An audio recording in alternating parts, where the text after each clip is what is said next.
ক্ষমতাসীন আওয়ামী লীগকে সরকারই মনে করে না বিএনপি, তাই যে কোনো সময় জনগণ তাদের পতন নিশ্চিত করবে বলে হুঁশিয়ারি দিয়েছেন দলটির সিনিয়র নেতারা। উপজেলা নির্বাচনে বিএনপির অংশ না নেওয়ার সিদ্ধান্ত সঠিক বলে মনে করেন নেতারা। আরও জানাচ্ছেন শফিক আহমেদ।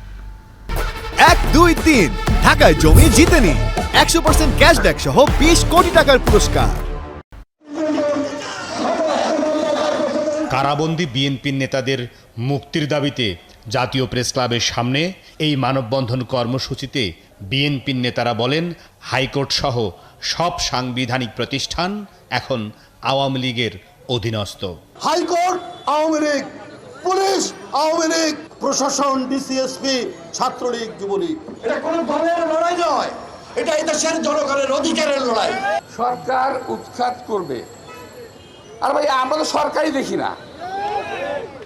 এটা তো নির্বাচিত সরকার নয়। জনগণ যদি মনে করে, যখন মনে করবে তখন লাথি দিয়ে সরকারকে। উপজেলা নির্বাচনকে আওয়ামী লীগের তামাশা বলে মন্তব্য করেন বিএনপির নেতারা।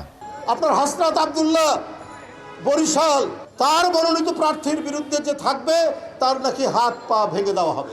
প্রতীকবিহীন উপজেলা নির্বাচন ফাঁদ ফেলেছিলেন, বিএনপিকেও নির্বাচনে নেবেন, কিন্তু বিএনপি নির্বাচন প্রত্যাখ্যান করেছে। যেই নির্বাচনে জনগণ ভোট দিতে পারবে না, সেই নির্বাচনের প্রয়োজন বাংলাদেশে নাই। এখন একতন্ত্র কায়েম করতে পারেন, রাজতন্ত্র ঘোষণা দিতে পারেন, কিন্তু নির্বাচনের কথা আপনাদের মুখ দিয়ে মানায় না। 7ই জানুয়ারি কি ভোট দিতে গিয়েছিল লোকজন? এবারও যাবে না। ওরা ওদের প্রার্থীকে নির্বাচন দাঁড়াতে দেবে না। বিএনপি প্রার্থী দাঁড়ালে কি দাঁড়িয়েছে অবস্থাটা? তো আমাদের সিদ্ধান্ত সঠিক আছে, সঠিক থাকবে ইনশাল্লাহ।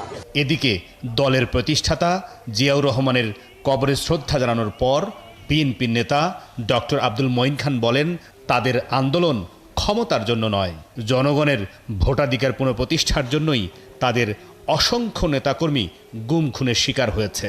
এই সরকার বাংলাদেশকে ধ্বংস করে দিয়েছে। বাংলাদেশে এই অবস্থা চলতে পারে না। শফিক আহমেদ, 71, ঢাকা।